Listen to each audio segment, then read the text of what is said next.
curious citizens of the cosmos.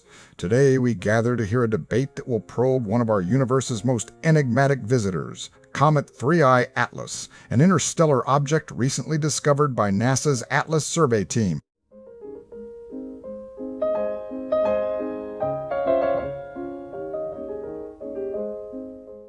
We'll examine whether it truly qualifies as a comet or simply another type of celestial wanderer. Imagine standing in the quiet night with distant stars glittering above. Your eyes catch one bright speck. That's our subject today, 3I Atlas.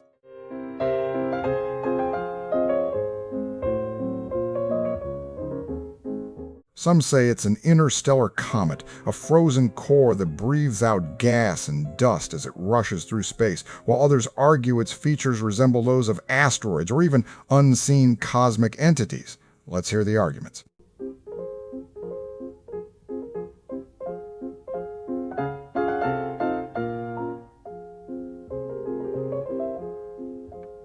When you look at 3I Atlas's trajectory, it's hyperbolic, meaning no closed orbit around our sun. It has a speed of about 130,000 miles per hour. That is the fastest known solar system visitor. This indicates an object forged outside our system and being carried through interstellar space for billions of years. Now, let's talk to what makes a comet. The defining characteristics are, it has a solid, icy nucleus. Its surface emits volatile gases like carbon dioxide, water, or even carbon monoxide as the sun warms them, resulting in dust plumes and tails that trail behind. And we can observe these gaseous emissions via telescopes. In August of this year, NASA's Hubble Space Telescope captured a teardrop-shaped cocoon around 3I Atlas's nucleus on July 21st. The comet was at about 277 million miles from Earth. This image shows there is a dust plume emanating from the solid, icy core.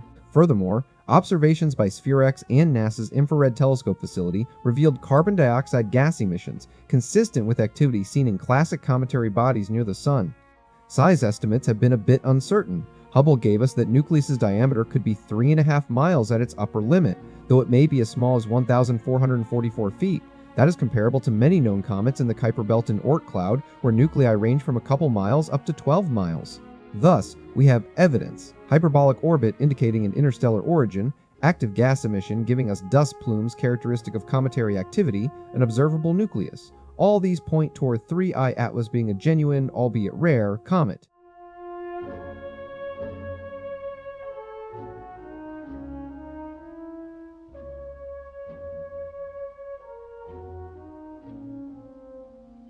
While you presented compelling evidence that 3I Atlas has certain comet-like features, we must examine whether those are sufficient to unequivocally label it as a comet.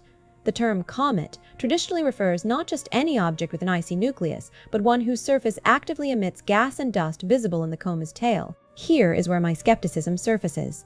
First, Hubble's image shows only a teardrop-shaped cocoon. However, this may simply be dust scattered from some tiny ice fragments. Second, the size estimates derived via indirect measurements are uncertain. If the diameter is as small as 1,444 feet, or perhaps even smaller, it could be less than typical comet nuclei of 6 miles. Third, the carbon dioxide emissions recorded were consistent with activity seen in short-period comets near the Sun. But 3I Atlas's current heliocentric distance falls within a region where we expect only minor gas emission from icy bodies, not full comet-like coma expansion. Fourth, the lack of observable dust tail or ion tails, the classic double-tail dust and gas featured in comets, is absent. The data shows no clear extended dust plume beyond the 3-inch radius observed by Hubble. SphereX imaging didn't reveal any extended structure either, suggesting that this object may not have a typical cometary coma. While some evidence points to activity and hyperbolic orbit, it remains ambiguous whether 3I Atlas truly embodies all aspects of an astronomically defined comet. It might be more akin to an interstellar asteroid, or even an exotic celestial body whose properties are still under investigation. Moreover, this conclusion is prudent. Without solid evidence, like a clearly observable nucleus and extended coma, the classification as comet remains tentative. We should keep the possibility open for future observations that clarify its nature.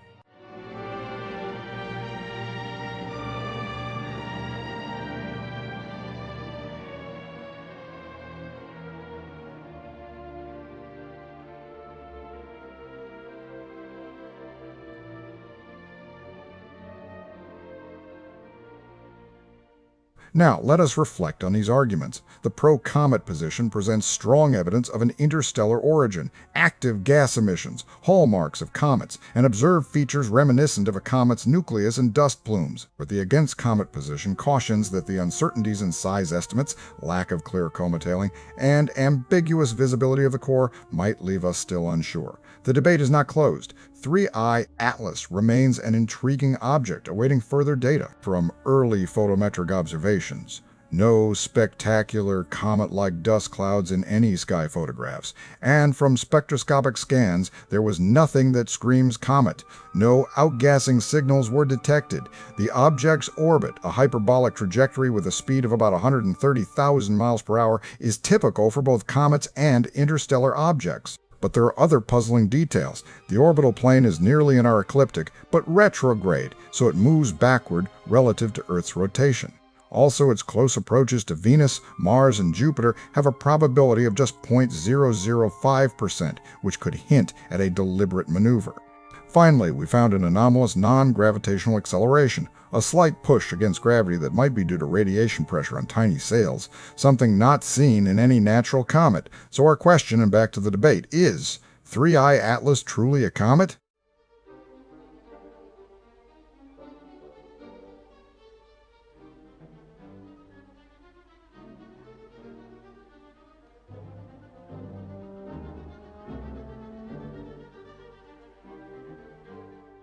First, consider what we see. The absence of outgassing could simply be an early stage before perihelion where dust and gas would have begun to release. In research on Oumuamua, there were similar mysteries. No visible cometary activity, yet still a possibility that it was a comet with minuscule nucleus. Second, addressing that the object size is not huge, no evidence of coma, and no spectral signs.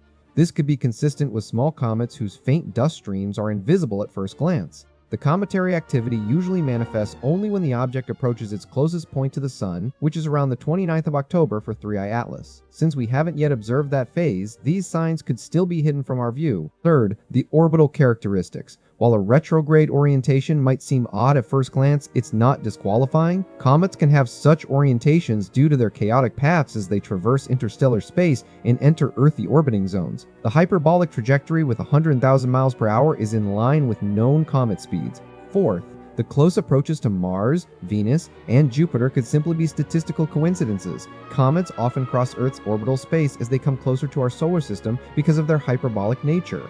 The probability is low, but not impossible. In short, we lack definitive evidence against a comet, and the data we have fits comfortably within what one might expect for a faintly active comet.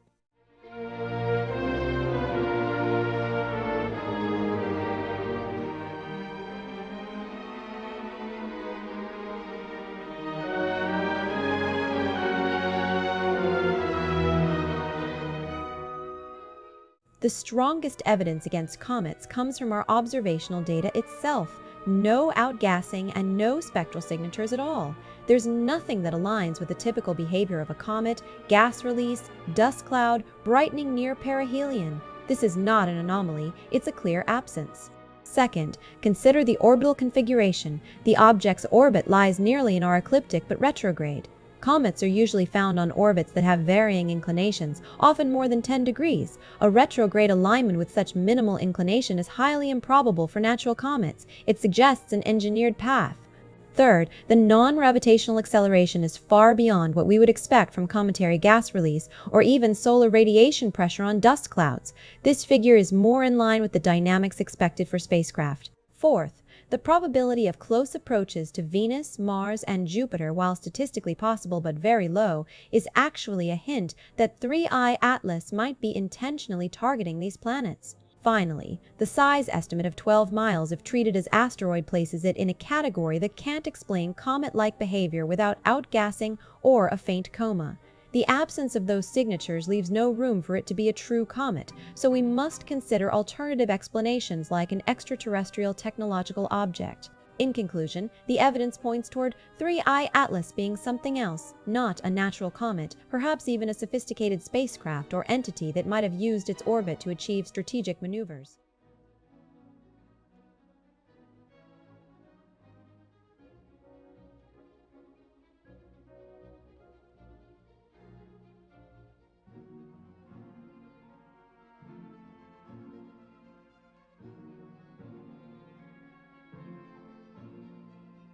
Thank you for your incisive arguments.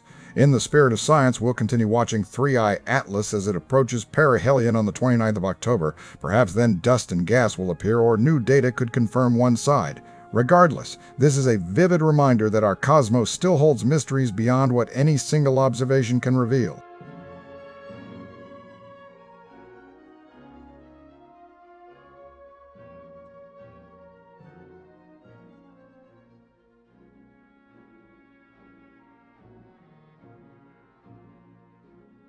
To conclude, this debate exemplifies how science progresses. We gather evidence, scrutinize it against established definitions, and remain open to new discoveries. The question of whether 3I Atlas is a comet will be answered as more observations become available. Until then, the cosmic community stays engaged in this exploration.